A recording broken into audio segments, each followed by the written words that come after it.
pious Mildred, gentle counselor. David Harbines be a Zig Ziglar in a parallel life. In this life, he peddles products door to door in the St. Francis of Assisi Residence 3 in Chelsea, New York. Although his hands always seem dirty, Timothy Birdsong has continued to examine his products and on occasion, when warranted, purchased stuff from him. But last week her suspicions were confirmed. She caught Harbines with her last money, a $10 bill, clutched in his hand. He had stolen the bill from inside her purse, which he had watched and seen that she keeps her purse underneath the pillows on her bed. She removed the $10 bill from Harbines' dirty hand.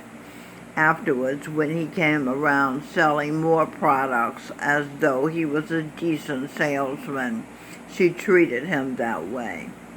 Sunday, tired of doing without church, Timothy Birdsong decided to conduct a church service in the activity room Sunday at noon.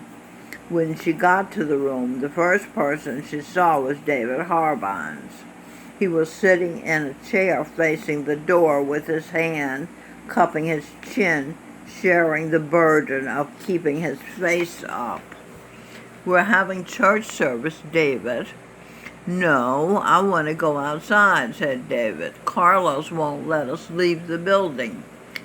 Eddie had told Timoteo that Carlos was painting the steps. That's why people had to wait until the stairs dried to leave.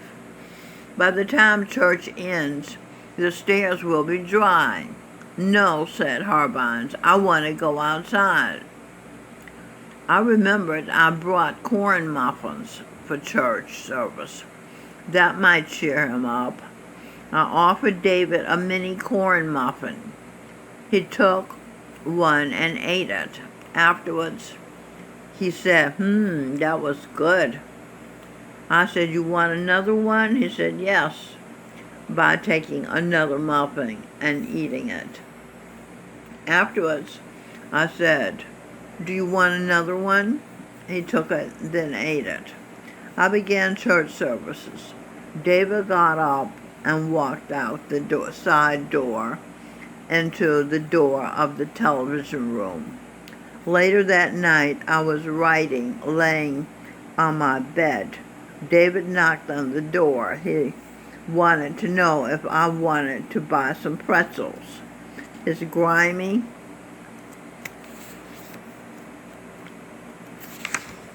hand was holding the naked pretzels. I said, "No, thank you, David." Then he asked, "Do you have $1?" I said, "I'll check to see if I have $1." I looked into my purse. I saw one bill, a $5 bill. I said to David, "Can you bring me $4 back?" He said, "Oh yeah, oh yes," being a likable self. That was 6:25 p.m. It is now 11:30 p.m. He has not returned the $4. That $5 bill was all the cash I have in the world. I see now that today was a day of testing for David. Did he want to show gratitude to the Lord by worshiping him in public, in church? No. He sat in church and ate 3 free corn muffins, but he did not want to be in a meeting praising God. Then he bit the hand that fed him by stealing her last money so she can't buy any more. Obviously, David failed the test. The test to see if one is being a good person. If he, she is, they qualify to remain in heaven on earth. St. Francis of Assisi Residence 3 is heaven on earth for the poor people who live there. Only 4 people qualified to remain in heaven. Only 4 people showed respect and or gratitude to the daughter of God who was trying to get the world to acknowledge the bestower of everything, of light, heat, and energy, food. Eddie Wright, Santa's helper, accepted Mildred, the gentle counselor's invitation to praise God. Eddie testified that he is grateful for the roof over his head provided by God, and he recited the Lord's Prayer along with Mildred, the gentle counselor, and he took 1 mini corn muffin. Eddie behaved like a good person today. He earned 1 more year of living at St. Francis of Assisi Residence 3, of living and breathing. Eddie was a few minutes late, so Mildred, the gentle counselor, sang the song, "He's Got the Whole World in His Hands," again for Eddie. Then Joe Friedman, king of Siam, came to church. He was 10 minutes late, but he accepted a corn muffin and participated in talk about the virtue of reading and about St. Luke, Jesus Christ's disciple. Actually, no, St. Luke was St. Paul, the apostle's disciple. St. Luke, be as Dr. Benjamin Carson, lives for eternity. He learned as a poor person from reading the autobiography of Dr. Booker T. Washington, who be as Lionel Richie, who also can live for indefinitely. He learned that he could be anything he wanted to be. That's what Dr. Carson learned. He chose to be a neurosurgeon. His brother was his mother. His brother, who his mother had also insisted they read books instead of wasting their time being hypnotized by television or wasting time hanging out with people, killing time, not trying to become better people. Dr. Carson's brother chose to become an engineer. He lives for eternity. Reading books made them good students who got good grades. That's Dr. Carson and his brother, who got scholarships to good schools. They lived in the ghetto. They were very poor. Okay. Now, Joe Friedman, the king of Siam, earned himself 2 more months of life at St. Francis of Assisi Residence 3. 2 more months at the privilege of being alive on the earth.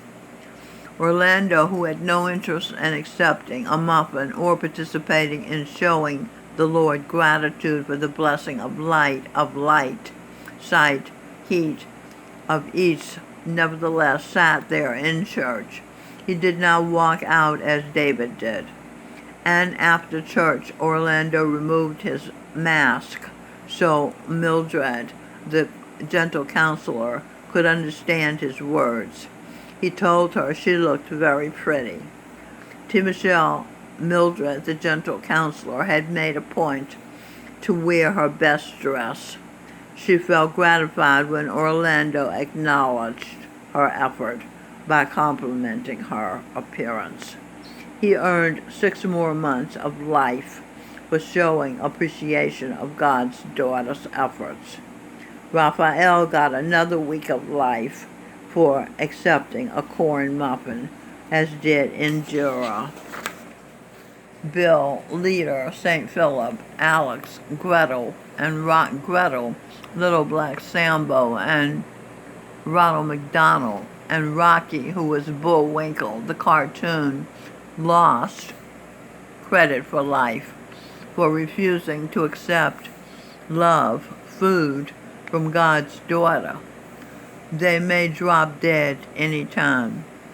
Velma, cousin Emma, received another week of life for accepting a corn muffin while refusing to get off her doff and enter the next room, church, a new lease on life. Dave, George Bernard Shaw, is in limbo. He said he'll come to church next week. He'll be judged at that time. God is love, but he doesn't play. Galatians chapter 6, verses 7 to 9, King James Version of the Bible. Be not deceived. God is not mocked. For whatsoever a man soweth, that shall he also reap. Brenda promised to come to church. She did not show. Another week's worth of breaths is not promised to her. Eleanor Roosevelt, being as Judy Redinger, was invited to come to church and sing a song. She said she'd see. She did not see fit to come to church. A couple of weeks ago, she rejected God's offer of her acting to uplift the status of women as being equal or superior to men's. She rejected the opportunity. Judy has shown the world that she has almost nothing of value to offer it. She may as well die and devolve to being an unspeaking animal. Milton Harris, B.S. Writers, John Milton, author of Paradise Lost and Found, and Homer, author of Iliad and Odyssey, came to Mildred, the gentle counselor, room to tell her face to face that he would not be attending church. He has been ordered, as Miles read Birdsong's father in a parallel life, to collaborate and rewrite the history of the world. So long as he does this, he can live. When he refuses to do this, to pay the price for his life, history, and herstory to rewrite, he will die. Nature is not wasteful. Everything must have a worthwhile purpose to exist. The highest purpose is to love your Creator and to express gratitude for all your Creator has provided. This gratitude can be expressed to the children, the grandchildren, the great-grandchildren of the Creator, as He is above being spoken to directly. The next time somebody offers you the chance to be a good human being, if you want to continue living and getting opportunities, I take them up on their offer. Okay, this is Jay Shetty. Think like a monk. He is the best male person on earth, besides Guru Govinda Singh Dhillon. And this is Mildred, the gentle counselor, daughter of the sun. She is the best female person on earth. That is why her mother, Guru Govinda Singh, has paired her with him. Okay, a nun with a monk. They deserve each other. The best female person on earth matches the best male person on earth. Okay, and that is the end of this video. Thank you for watching. Oh, also Michael Buble is one of the best males on earth, and he is her other husband. Okay, thank you.